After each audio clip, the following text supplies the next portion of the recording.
मनसा चिंतितं कार्यं वाचा नैव प्रकाशयेत मंत्रेण रक्षयेद गूढ़ं कार्य चापि नियोजयेत।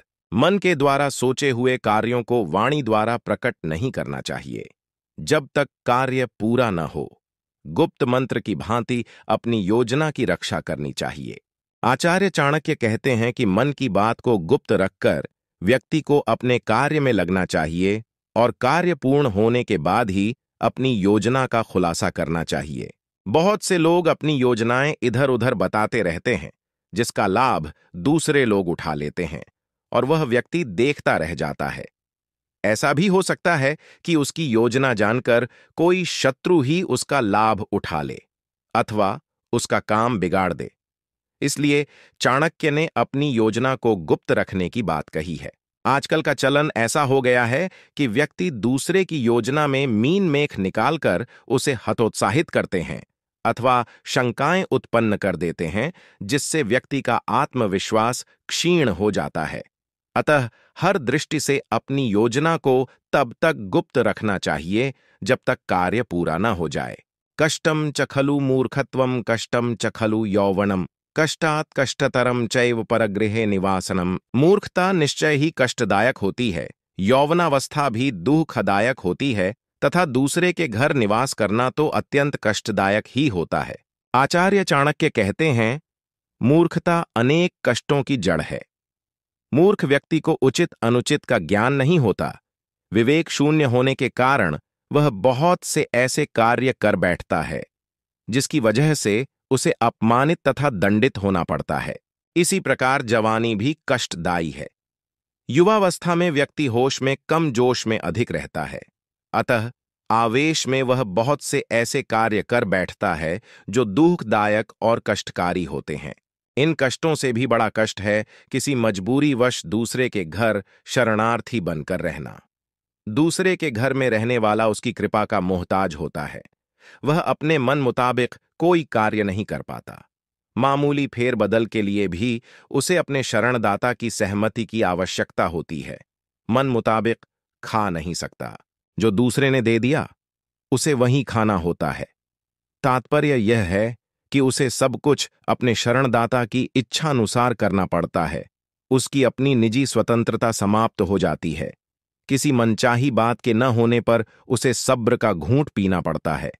यदि वह आपकी इच्छा पूर्ति का प्रयास करता है तो कई मामलों में उसे अपमानित भी होना पड़ता है। इसलिए चाणक्य इस बात को मूर्खता से अधिक कष्टकर मानते हैं। शैले शैले न माणिक्यम मौक्तिकम न गजे गजे साधवो न ही सर्वत्र चंदनम न वणे वणे। प्रत्येक पर्वत पर माणिक्य नहीं मिलते, प्रत्येक हाथी के मस्तक पर मोती नहीं होते, सज्जन पुरुष सब स्थानों पर नहीं होते और सब वनों में चंदन नहीं होता। आचार्य चाणक्य कहते हैं कि जिस प्रकार सभी पर्वतों पर माणिक्य नहीं होते और न ही सभी हाथियों के मस्तक पर मोती होता है, उसी प्रकार सज्जन पुरुष भी सब जगह नहीं होते, जिस प्रकार चंदन सभी वनों में नहीं पाया जाता। यहां मुख्य बात यही है कि सज्जन और साधु पुरुषों का जीवन में मिलना अत्यंत दुर्लभ है। पुत्राश्च विविधय शीलैर्नियोज्याः सततम बुद्धयः नीतिज्ञाः शील संपन्ना भवन्ति कुल पूजिताः। बुद्धिमान व्यक्ति को अपनी संतान को अच्छे कार्यों की ओर प्रशस्त करना चाहिए, क्योंकि श्रद्धालु, शीलवान व नीतिज्ञ व्यक्ति ही विश्व में पूजे जाते हैं। प्रत्येक व्यक्ति को चाहिए कि वह अपनी संतान को योग्य बनाए। उसकी संतान नीतिज्ञ हो, श्रद्धाभावी व शीलवान हो, उसका चरित्र अच्छा हो जिससे समाज में उन्हें सम्मान मिले। ऐसे व्यक्ति किसी समाज, नगर या देश विदेश में नहीं बल्कि पूरे विश्व में पूजे जाते हैं, अर्थात आदर के पात्र बनते हैं। कुछ ऐसे मामले सामने आते हैं कि माता पिता बुद्धिमान होते हुए भी मोहवश लाड़ प्यार में अपने बच्चों को बिगाड़ देते हैं। बच्चे की क्षणिक खुशी के लिए वे उसके गलत कार्यों की भी सराहना करते रहते हैं, जिससे बच्चा बिगड़ जाता है और आगे चलकर उसका भविष्य भी उन दुर्गुणों से प्रभावित होता है। अतः बच्चे को सही मार्गदर्शन दें, उसमें अच्छे बुरे की समझ पैदा करें, कुरीतियों एवं कुसंस्कारों से बचाए, जिससे उसका चरित्र अच्छा बने, वह शील स्वभाव हो। पढ़ा लिखा है ऐसा कि वह नीतिवान बने। माता पिता को भूलना नहीं चाहिए कि बच्चे ही देश का भविष्य होते हैं। किसी एक बच्चे को संवारने का अर्थ है देश सेवा। अपने लिए, कुल के लिए, समाज के लिए और देश के लिए प्रत्येक माता पिता अपनी संतान को संस्कारी बनाएं। माता शत्रु पिता वैरी येन बालो न पाठितः न शोभते सभा मध्य हंस मध्य बको यथा। ऐसे माता पिता अपनी संतान के शत्रु व बैरी हैं जो अपनी संतान को शिक्षित नहीं करते। अशिक्षित व्यक्ति बुद्धिमानों की सभा में उसी प्रकार सम्मान नहीं पाता जिस प्रकार हंसों के झुंड में बगुला। आचार्य चाणक्य ने यह अति उत्तम बात उन माता पिता के लिए कही है जो अपनी संतान को अत्यधिक लाड़ प्यार और दूसरी अन्य सभी सुविधाएं तो देते हैं किंतु उनकी शिक्षा की ओर ध्यान नहीं देते। ऐसी माता अपनी संतान की शत्रु और पिता वैरी के समान है। ध्यान देने वाली बात है कि अनपढ़ व्यक्ति का किसी भी काल में सम्मान नहीं रहा। जिस काल में यह श्लोक लिखा गया है उस काल में माता पिता बच्चों की पढ़ाई पर ध्यान नहीं देते थे। आज भी ऐसे बेवकूफ माता पिता मिल जाएंगे जो लाड प्यार में बच्चे को नहीं पढ़ाते। ऐसा अनपढ़ बच्चा जब बड़ा होता है तब वह पढ़े लिखों की सभा में बैठकर केवल मूखों की भांति पलकें झपकाता है। इसे चाणक्य ने हंसों के मध्य बगुले की संज्ञा दी है। उस समय जब युवावस्था में पढ़ाई लिखाई का अभाव बच्चे की उन्नति में बाधा डालता है तो बच्चा इसका सारा दोष माता पिता को देता है कि हमारे माँ बाप ने अपने फर्ज को सही से अंजाम नहीं दिया। उस समय वह उस लाड़ प्यार को भी अनावश्यक समझता है जो उसे मिला। इसलिए प्रत्येक माता पिता का यह पहला कर्तव्य है कि वे बच्चे को शिक्षित करें। लालनाद बहवो दोषास्ताड़नाद बहवो गुणाः तस्मात् पुत्रम च शिष्यम च ताड़येन्न तु लालयेत। प्यार दुलार से पुत्र और शिष्य में बहुत से दोष उत्पन्न हो जाते हैं, जबकि ताड़ना डांटते फटकारते रहने से उनका विकास होता है। इसलिए चाणक्य का कहना है कि पुत्र और शिष्य को डांटते रहना चाहिए। प्रथम दृष्टि में ऐसा लगता है कि चाणक्य की दृष्टि में पुत्र एवं शिष्य प्रेम का कोई महत्व नहीं है, किंतु ऐसा नहीं है। लाड़ प्यार अति प्रदर्शन के लिए नहीं है। प्रत्येक पिता के मन में अपने पुत्र के लिए अत्यधिक प्रेम होता है। यदि पिता भी माता की भांति पुत्र पर अत्यधिक प्रेम लुटाने का प्रदर्शन करे तो एक समय ऐसा आएगा जब पुत्र को घर में किसी का डर नहीं रहेगा और वह बहुत से मामलों में मनमानी करने लगेगा। मनमानी करने वाला पुत्र गलत राह पर चल पड़ता है, उद्दंड हो जाता है और एक समय ऐसा भी आता है कि माता पिता का भी अपमान करने से नहीं चूकता। इसलिए चाणक्य पिता द्वारा पुत्र को ताड़ना देने के पक्षधर हैं। इसी संदर्भ में वे शिष्य को लेते हैं। शिष्य भी पुत्र समान ही होता है, अतः जो बात पुत्र पर लागू होती है वही शिष्य पर भी लागू होती है। मूर्ख शिष्योपदेशेन दुष्टस्त्री भरणेन च दुःखितः संप्रयोगेण पंडितोप्यवसीदति। आचार्य चाणक्य कहते हैं कि मूर्ख शिष्य को भली बात के लिए प्रेरित नहीं करना चाहिए। इसी प्रकार दुष्ट आचरण करने वाली स्त्री का भरण पोषण करना अनुचित है और दुखी व्यक्तियों के पास उठने बैठने से, उनसे व्यवहार करने से पंडितों अर्थात बुद्धिमान पुरुषों को भी कष्ट उठाना पड़ता है। इस बात को अत्यधिक गंभीरतापूर्वक समझें। सोए हुए व्यक्ति को जगाया जा सकता है, जागे हुए को नहीं।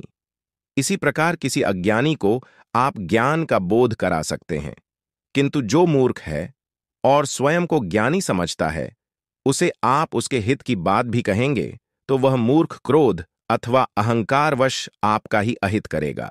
इस कथा के माध्यम से बताया गया है, बरसात के मौसम में कहीं से एक बंदर एक वृक्ष पर आया। चिड़िया अपने घोंसले में दुबकी बैठी थी। बंदर को ठंड से कांपते देखकर उसे तरस आ गया। चिड़िया ने उसे सीख दी कि तुम्हें ईश्वर ने हाथ दिए हैं, अपना कोई घर क्यों नहीं बनाते। इस पर मूर्ख बंदर को लगा कि चिड़िया उसका उपहास कर रही है, अतः क्रोधित होकर उसने चिड़िया का घोंसला नष्ट कर डाला। इसलिए चाणक्य कहते हैं कि मूर्ख को उपदेश मत दो। कहा जाता है कि जिस व्यक्ति को किसी भी बात का ज्ञान नहीं है उसे प्रत्येक बात सरलता से समझाई जा सकती है। जो व्यक्ति बहुत कुछ जानता हो, चतुर हो, उसे कोई भी बात सरलतापूर्वक समझाई जा सकती है, किंतु मूर्ख व्यक्ति को कोई भी बात समझाना अत्यंत कठिन है। दुष्ट स्त्री के संग रहना अथवा उसका पालन पोषण करना भी दुख का कारण बन सकता है।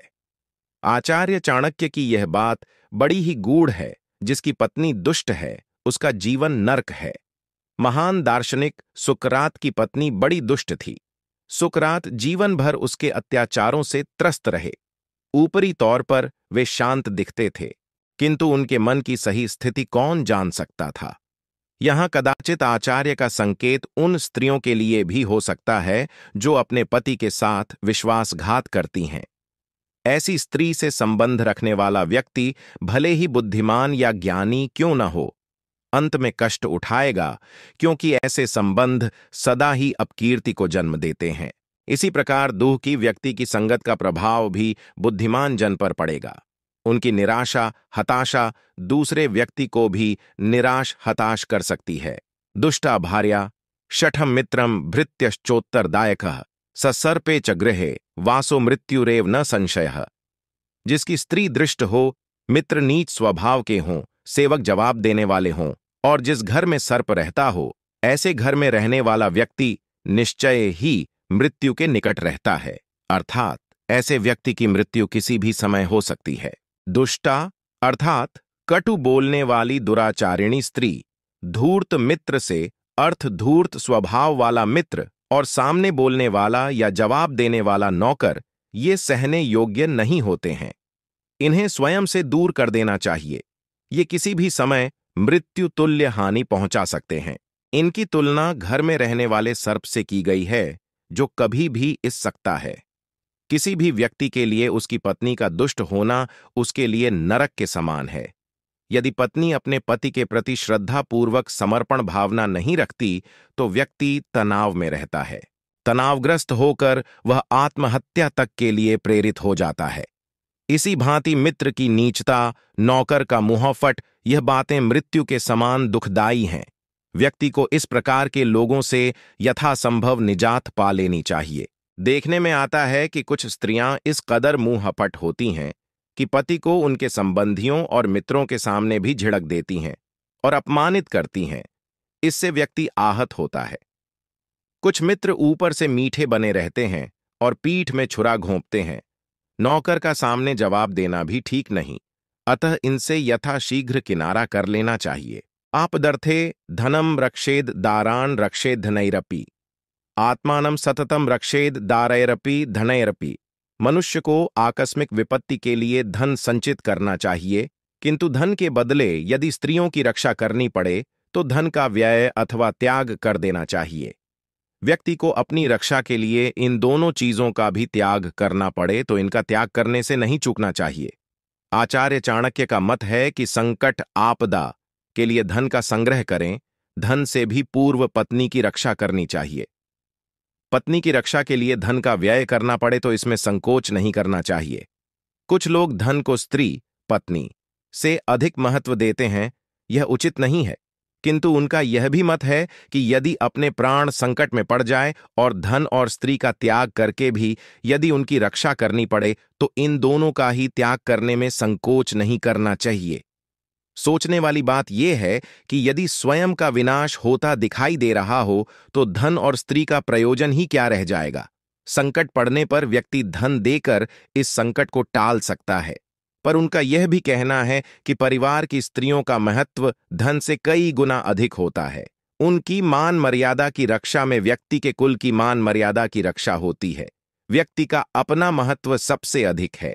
जीवन मरण की बात आ पड़े तो सब कुछ त्याग कर अपनी रक्षा करनी चाहिए। अनृतम साहसम माया मूर्खत्वमति लुब्धता अशौचत्वम निर्दयत्वम स्त्रीणाम दोषा स्वभावजा। स्त्रियां स्वभाव से झूठ बोलने वाली, अत्यंत साहसी, छल्ली, कपट्टी, धोखा देने वाली, अत्यंत लोभी, अपवित्र और दया माया से रहित होती हैं।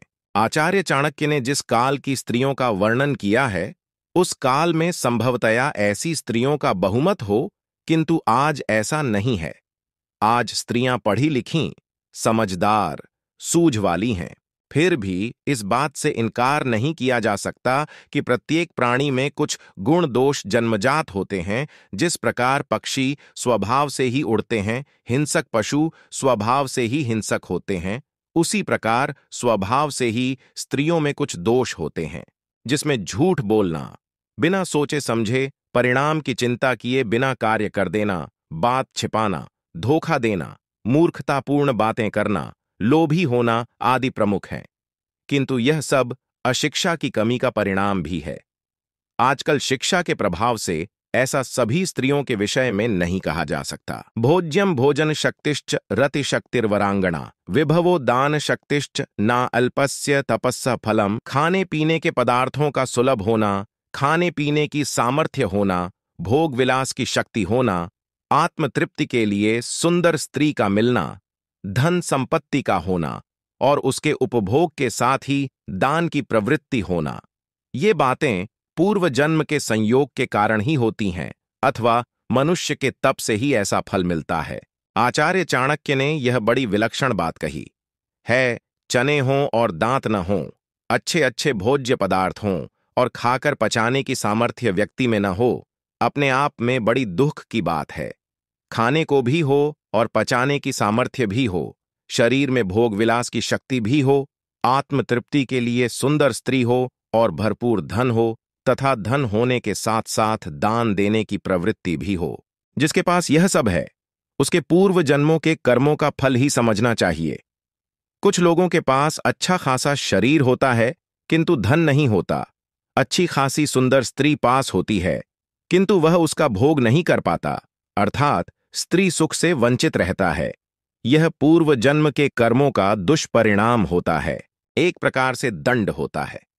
व्यक्ति के पास अच्छा खासा पैसा हो और उसमें दान करने की प्रवृत्ति न हो, किसी का दुख वह उस धन से दूर न कर सके, यह भी बात उस व्यक्ति को कलंकित करने वाली है, अर्थात एक प्रकार का दंड ही है। किंतु जिसके पास सब कुछ है तो समझ लेना चाहिए कि उसने पूर्व जन्मों में अवश्य ही कोई तप किया होगा।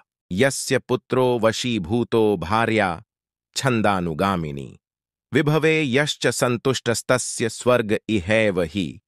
जिसका पुत्र आज्ञाकारी हो और स्त्री पति के अनुकूल आचरण करने वाली हो, पतिव्रता हो और जो प्राप्त धन से ही संतुष्ट हो, ऐसे व्यक्ति के लिए स्वर्ग इस धरती पर है, यह जानना चाहिए। स्वर्ग कहाँ है? इसका उत्तर चाणक्य ने बड़े ही कम शब्दों में और बड़ा ही सटीक दिया है। वे कहते हैं, आज्ञाकारी पुत्र, पतिव्रता एवं सदाचारिणी स्त्री तथा उपलब्ध धन द्वारा ही जो संतोष कर सुख का जीवन व्यतीत करता है, उसके लिए धरती पर ही स्वर्ग है, ऐसा मानना चाहिए। जिस प्रकार अनेक सुकर्मों के फलस्वरूप स्वर्ग प्राप्त होता है, उसी प्रकार यह सुख स्वर्गिक है। आजकल जिस रफ्तार से संवेदन एवं संवेदनशीलता बढ़ रही है, माता पिता और संतान में वैचारिक मतभेद बढ़ रहे हैं, इस तरह के माहौल में भी यदि पुत्र पिता के वश में है, अर्थात उसकी आज्ञाओं का पालन करता है, यह स्वर्ग के सुख से भी बड़ा सुख है। पत्नी का सदाचारिणी, पतिव्रता एवं आज्ञाकारिणी होना दूसरा बड़ा सुख है, और जो संतोषी है, इससे बड़ा सुख तो है ही नहीं। कहा भी गया है, संतोषम परमम सुखम। ऐसा जीवन जीने वाला व्यक्ति सचमुच धरती पर ही स्वर्ग भोगता है। जो व्यक्ति अपने द्वारा अर्जित धन से संतुष्ट नहीं, वह उपरोक्त दोनों सुखों से वंचित रहता है, क्योंकि वह तनाव में जीता है।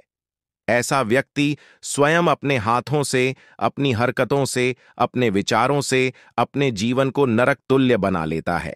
ते पुत्रा ये पितुर्भक्ता स पिता यस्तु पोषक तन्मित्रम यस्य विश्वासः सा भार्या यत्र निर्वृत्तिः।